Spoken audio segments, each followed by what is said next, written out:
Pattern આગળ કેમ વધારવી, સંખ્યાની પેટર્ન, કેવી રીતે અલગ અલગ પેટર્ન આપણે શીખી ગયા છીએ. હવે આજે આપણે ખાનગી સંદેશા, આજે શું શીખવાનું છે તો કે ખાનગી સંદેશા. ખાનગી સંદેશા એટલે શું બાળકો?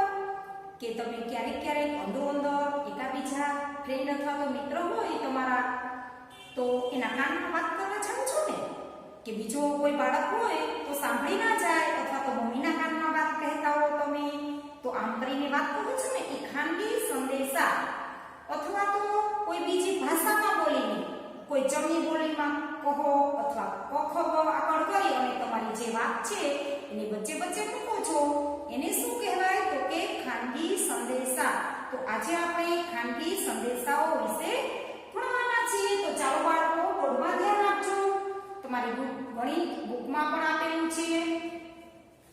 3 છે, પછી તું, ફરીવાર 3 ક, 3 ઈ અને 3. આ શું છે તો તમને એવું થતું હશે કે આમાં ખાનગી સંદેશો શું છે? એમાં અમૃતા અને પારિતોષ ખાનગી સંદેશા લખી રહ્યા છે. જો તમારી ગણિત બુકમાં બે બાળકો છે, અમૃતા અને પારિતોષ, એ બંને નીચે પોતાની બુકમાં ખાનગી સંદેશા લખે છે. તેમાં શું લખ્યું છે? કંઈક આવું લખ્યું છે. તો આ શું છે તે આપણે સમજીએ. તો પ્રથમ જો બાળકો 3 પછી તું, વળી પાછું 3 ક, 3 ઈ 3. તો શું કરવાનું છે? આ જે 3 છે એની ઉપર તમે પેન્સિલથી લીટી કરો એટલે તમને સરળતાથી સમજી શકાશે કે કયો સંદેશો અમૃતા અને બીજો બાળક કયો છે પારિતોષ, એ બંને ખાનગી સંદેશા કયા મોકલે છે એ સરળતાથી સમજી શકાશે. હવે તમે વાંચો છો એ બાળકો. હા, તું કઈ જગ્યાએ છે? શું કહે છે કે તું કઈ જગ્યાએ છે એવું કહેવા માંગે છે. તો એનો કહેવાનો મતલબ એવો છે કે તું કઈ જગ્યાએ છે. સમજાય છે? તું કઈ જગ્યાએ છે. પણ ફરક શું કર્યો છે એને? 3 ની બોલીમાં બોલ્યા, પણ જમણી બોલીમાં બોલાય, જમણી બોલીમાં કોની બોલી, કોઈ પણ શબ્દ આગળ મૂકી અને તમે વાત કરો તો બીજા કોઈ હોય તો સરળતાથી આપણી વાત સમજી ના જાય, એટલા માટે તે ખાનગી સંદેશા. હવે એના પછી 1 હું, 2 માં, 3 રી, પછી 4 મ, 5 મી, 6 ને, 7 ચા, 8 હું 9 છું. આ શું છે? તમને એવો પ્રશ્ન થાય કે આ વળી શું? તો તમે પહેલા શું કરો? 1 2 3 4 5 6 7 8 ને 9 એ બધા ઉપર લીટી કરી નાખો. આ કઈ બોલીમાં બોલે છે? અંકની બોલીમાં કહે છે. એના ખાનગી સંદેશા છે આ 3 ની બોલીમાં કહે છે. પછી આ 1 2 3 માં કહે છે અંકની સંખ્યામાં. શું કહે છે કે હું મારી મમ્મીને ચાહું છું. મારી મમ્મી મને બહુ જ ગમે છે એવું કહેવા માંગે છે. હું મારી મમ્મીને ચાહું છું. તમને બધાને પણ પ્યારી છે ને મમ્મી? હા. હવે એના પછી આખો 1 2 3 ની બોલીમાં બોલે છે. હવે કઈ બોલીમાં બોલે છે? ક મ ખ ગ ક ગ ન. તો હવે ક ખ ઘ ચ છ જ. સમજાય છે? હવે મ ક ન ગ ડ પ ર ચ ડ.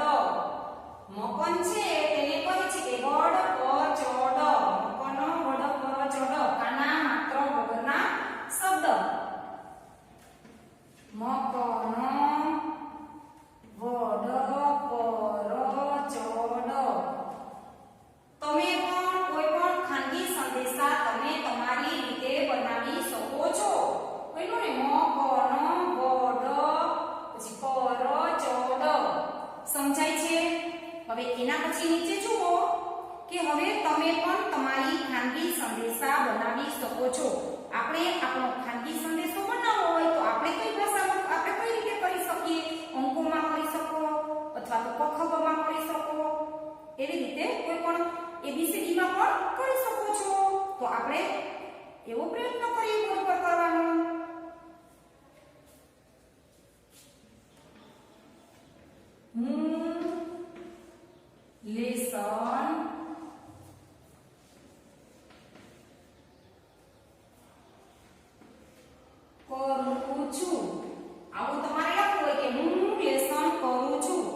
પછી શું કરવાનું તમારે એક એક અક્ષર આગળ મૂકી દેવાનું કે ચહું ચલે ચસ ચન ચપ ચરુ ચછુ થઈ ગયું બાળકો આ ચણી બોલી થઈ કઈ હા ચણી બોલી ચહું ચલે ચસ ચન ચપ ચરુ ચછુ હવે એ જ રીતે કોઈ પણ શબ્દ તમે બનાવી શકો હવે આપણે આ બે ઉદાહરણ જોઈ લઈએ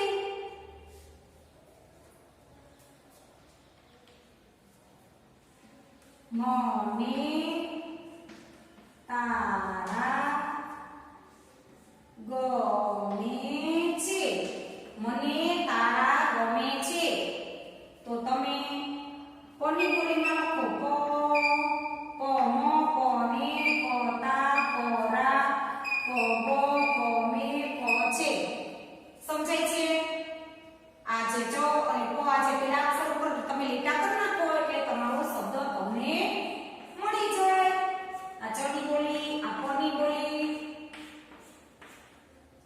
મને તારા ગમે છે હવે એના પછી તેઓ ઘરે ગયા એવું લખવું હોય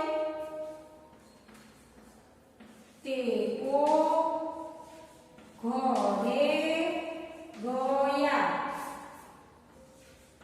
હવે તમારે એબીસીડી ની બોલીમાં લખવું હોય તો પણ તમે લખી શકો છો અહીંયા એ બી સી ડી ઈ અને એફ સમજાય છે હવે શું કરવાનું હા આ તમારા ખાનગી સંદેશા આ રીતે બોલો તો કોઈ બીજું બાળક અથવા કોઈ પણ વ્યક્તિ સમજી ન શકે એને આપણે ખાનગી વાત કહેવાય કે તેઓ ઘરે ગયા હવે આપણે એના પછી જોઈએ એકી અને બેકી સંખ્યાઓની પેટર્ન એકી અને બેકી સંખ્યાઓની પેટર્ન પેજ નંબર તમારે 151 પર એકી અને બેકી સંખ્યાની પેટર્ન આપેલી છે જો બાળકો પર્પલ કલરમાં અને યલો કલરમાં આપેલી છે પેટર્ન એમાં તમને અંકો દેખાય છે ક્યાં સુધીના તો કે 1 થી 100 સુધીના તો એકી સંખ્યા પ્રથમ તો કોને કહીશું અને બેકી કોને કહેવાય તો કે જે સંખ્યાના બે ભાગ પડી શકે કે બે હોય કોઈ પણ વસ્તુ તમારી આગળ બે હોય આ બે ચોક છે તો આના ભાગ પડી શકે કે બે બાળકોને આપી હોય તો બે બાળકોને આપી શકું પણ બાળકો બે હોય અને એક જ હોય ચોક તો આપણે એને અડધી કરવી પડે આપણે આપી શકીએ નહીં એટલે એક વસ્તુ જે છે એને એકી સંખ્યા અને જે વસ્તુના ભાગ પડી શકે એમ છે એને કેવી સંખ્યા કહેવાય બેકી સંખ્યા 1 3 5 7 9 એ બધી સંખ્યા કેવી છે એકી સંખ્યા પછી 2 4 6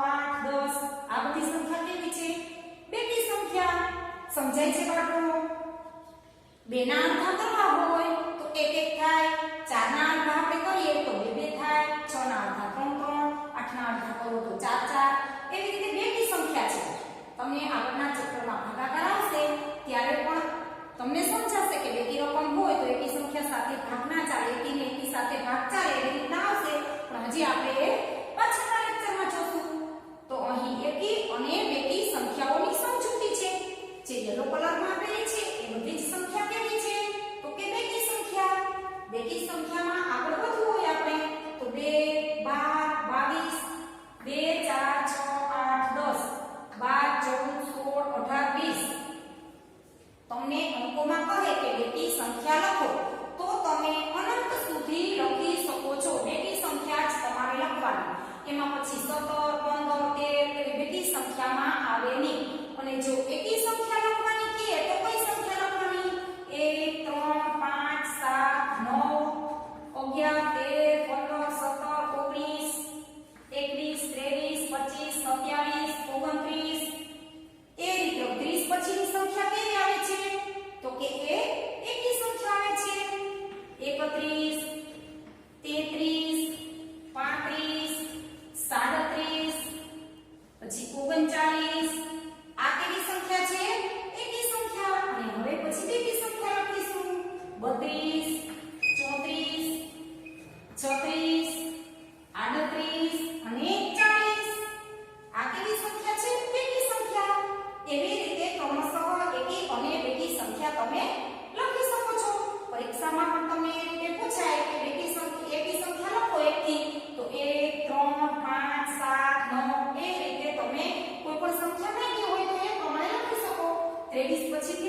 સંખ્યા છે પીળા રંગમાં એ કેવી છે?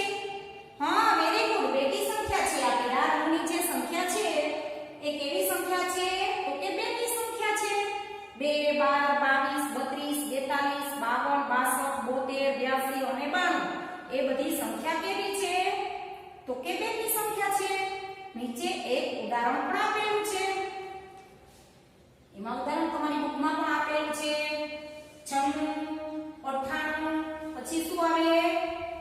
98 માં 2 ઉમેરતા તો કે 100. 100 પછી બેકી સંખ્યા 102, પછી 103 આવે છે. નહીં, 103 સંખ્યા છે એ કેવી છે? એકી સંખ્યા છે. એટલે કે 104, પછી 105 આવે. નહીં, હા, વેરી ગુડ, 106. એ રીતે ક્રમશઃ 108, 110, 112, 114 એ રીતે તમે સંખ્યાને પેટર્નને આગળ વધારી શકો છો. એ જ રીતે એની નીચે તમે બેકી સંખ્યાઓ કહે છે. આ બધી કેવી છે? તો કે બેકી સંખ્યા. આ બેકી સંખ્યાઓ પૈકી કોઈ સંખ્યાનો એકમનો અંક 3 અથવા 5 છે. બેકી સંખ્યાના એકમના અંકો કયા છે? હવે જે બેકી સંખ્યા છે એના એકમના અંક કેવા છે? તો કે વાદળી રંગથી રંગાયેલી સંખ્યાની પેટર્ન જુઓ. હવે બેકી સંખ્યા જોઈ. હવે તમે જે વાદળી રંગનો કલર છે તમારી બુકમાં એ જુઓ નીચે. વાદળી રંગથી રંગાયેલી સંખ્યાઓની પેટર્ન જુઓ. પેટર્નને આગળ વધારો અને ખાલી ખાના ભરો. તમારે જુઓ એમાં 99, પછી 101 એ રીતે સંખ્યા છે ને તમારે. 99 પછી 101 પછી શું આવે છે? બેકી નહીં, આ એકી લખવાની છે. કેવી સંખ્યા? એકી. જેની પાછળ તમે એમ પણ ખ્યાલ આવશે 1, 3, 5, 7, 9 એવી સંખ્યા કોઈ પણ સંખ્યાની પાછળ હોય તો એને કેવી સંખ્યા કહેવાય? એકી સંખ્યા. કારણ કે એનો સરળતાથી ભાગ પડી શકતો નથી. 103 પછી 105, 107, 109, 111, 113 એવી રીતે ક્રમશઃ તમે આગળ વધી શકો છો. નીચે વાદળી રંગથી રંગાયેલી સંખ્યાના એકમના અંકો કયા છે? હવે જે વાદળી રંગથી રંગાયેલા છે એના એકમના અંકો કયા છે? પ્રથમ તો 1, 3, 5, 7, 9. પ્રથમ નીચેની લાઈન જુઓ તમે બુકમાં તો છે ને એમાં એકી સંખ્યા. હા, પછી હવે તમારું પેજ બદલાવો બાળકો. જે સંખ્યાઓના એકમના અંક 1, 3, 5, 7 કે 9 હોય તેવી સંખ્યાઓને એકી સંખ્યા કહેવાય છે. જે સંખ્યાના પ્રથમ અંક 1, 3, 5, 7, 9 હોય તે બધી સંખ્યા કેવી છે? એકી સંખ્યા કહેવાય. કયો અંક? એકમનો. એકમનો અંક એટલે કેવો? જે બે અંક હોય આમાં પાછળનો અંક હોય. આ બધી સંખ્યા 9, 7, 5, 3, 1 આ એકમ બે અંકમાં જે એકમનો અંક એકી સંખ્યાનો આવતો હોય તો એ સંખ્યા કેવી કહેવાય? એકી સંખ્યા કહેવાય. એ જ રીતે 400 થી 410 વચ્ચેની બધી જ એકી સંખ્યાઓ લખો. હવે તમને કેવું કહેવામાં આવે છે કે 400 થી 410 ની વચ્ચેની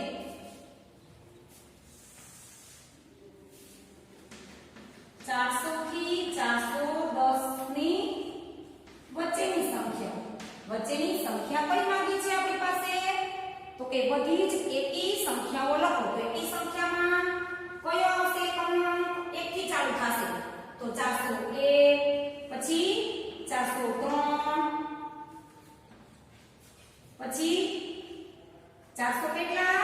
5. હા, પછી 407, 409, 411 એ રીતે ક્રમશઃ તમે પેટર્નને આગળ વધારી શકો છો.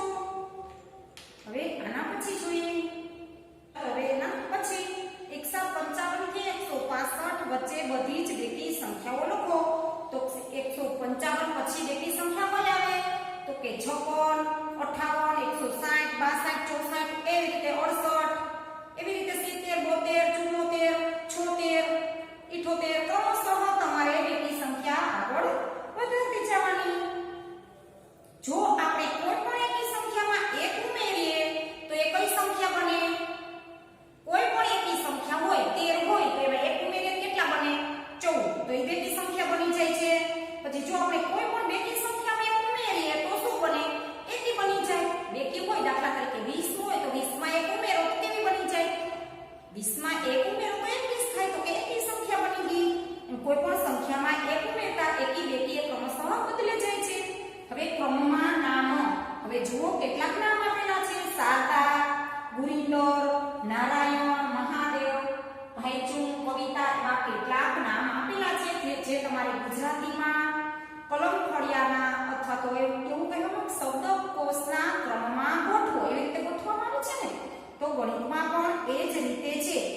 પેલા સ્વર અને વ્યંજનથી આપણે શરૂઆત કરશું. એમાં આપણે ક્રમ આપવાના છે. તો એમાં કયો ક્રમ આપીશું? આદિલ. આદિલ છે એ કયા ક્રમમાં આવે છે? તો કે તમારે આદિલ છે એ એક ક્રમમાં આવે છે. આવે છે ને સ્વરમાં અ આ ઈ પછી એલવીસ. એલવીસ કેમાં આવે છે? તો કે 2 નંબરમાં. હવે પછી તમારે તો કે અનો અક્ષર એક પણ છે નહીં. અ આ ઈ ઉ એવા અક્ષર એક કોઈ પણમાં છે નહીં. એટલે હવે સ્વરમાં પૂર્ણ થઈ ગયો. સ્વર પછી શું આવે? તો કે વ્યંજનમાં. વ્યંજનમાં શું આવે? તો કે કલમખડીઓ ક ખ ગ. તો આ ક નો એક અક્ષર છે આપણી પાસે. બીજે ક્યાંય ક છે નહીં. તો ક છે એટલે કેટલો નંબર આપીશું? 3. ક પછી કલમ ખડીઓ આવે છે ખ, અથવા તો ખટારો તમે બોલો તો ખ નો અક્ષર એ કોઈ ખ વાળું નામ છે નહીં. ખ પછી શું આવે? તો કે ગ. તો કે ગુરિંદ. તો શું આવશે અહીં? 4 નંબર. ગુરિંદના 4 નંબર. પછી ગાય પછી અક્ષર લેતું જવાનું. કલમ ખડીઓ ગાય ઘર છકડી છકડી એમાં એક કોઈ અક્ષર હોય ચ વાળા કે છ વાળા એક પણ અક્ષર નથી. હવે જ છે તો જને કેટલા નંબર આપીશું? તો કે 5 નંબર. જને આપણે 5 નંબર આપીશું. એવી જ રીતે આપણે આગળ જ પછી તમારે કલમખડીયાના અક્ષર બોલતા જવાના અને ક્રમમાં અક્ષર તમારે લખવાના. જ પછી તો કે ત નંબર આવે છે. તેન સિંગ તો એને 6 નંબર આપીશું. તલવાર પછી થારી તો કે થ ઉપર એક કોઈ અક્ષર છે એ કોઈ નામ છે નહીં. પછી દ ઉપર તો આપણે ગોતવાનું નામ. એક પણ નામ દ પર છે નહીં. એ જ રીતે તમારે ક્રમશઃ દોડો ધજા પછી નગારો તો કે ન પર નામ છે તો કેટલા નંબર આપીશું? 7. પછી પ ફ બ એવી રીતે તમારે ક્રમશઃ આગળ લખતું જવાનું. બ પછી ભ ભાઈ છું બ તો અહીં 8 નંબર આપીશું. જેવી રીતે કલમખડીયાના અક્ષર ક્રમશઃ આવે એવી રીતે તમારે